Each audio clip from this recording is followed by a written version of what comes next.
আসসালামু আলাইকুম। ওয়ালাইকুম আসসালাম। শরীফ মাহমুদ সোহেল। জি ভাই, ভালো আছেন? জি আবারও দোকান চালু করলেন? জি বন্ধ ছিল কদিন। জি ভাই। দোকানে তো অনেক কিছু মালপাতি দেখছি। জি।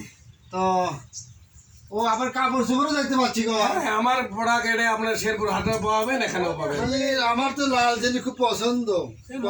পারফেক্ট। পারফেক্ট আমার। হ্যাঁ, খুব সুন্দর, জি।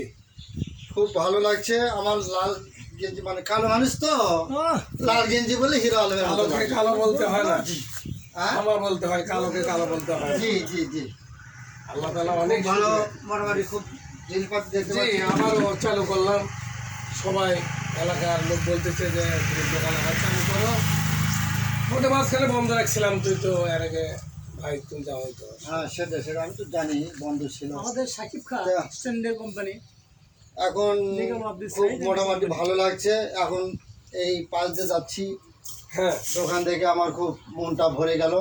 এত যাবৎ বন্ধ ছিল, আমার এই বুকটা বন্ধ ছিল, আজ এখন খোলাস হয়ে গেল। আর কোম্পানি দেখো দীর্ঘদিন আমার দোকানেও খুব ভালো লাগছে। জি ভাই, তোমাদের দোয়া। আমি দোকানে চালু করতে চাচ্ছি আবারও, যত কাপড় থেকে শুরু করে জি, কাপড়, বাচ্চাদের সব প্রোডাক্ট যাতে আমি বেচতে পারি। পাশাপাশি এখানে তো কাপড় বানাতেছি যে বাজারে বিক্রি হ্যাঁ, হয়, সুন্দর তার পাশাপাশি কালকে আজকালের মধ্যে যাই হোক, মানুষের সেবায় নিয়োজিত। এই এটাই আমার পূর্ব লক্ষ্য। এটাই পুরো। যেহেতু মানুষ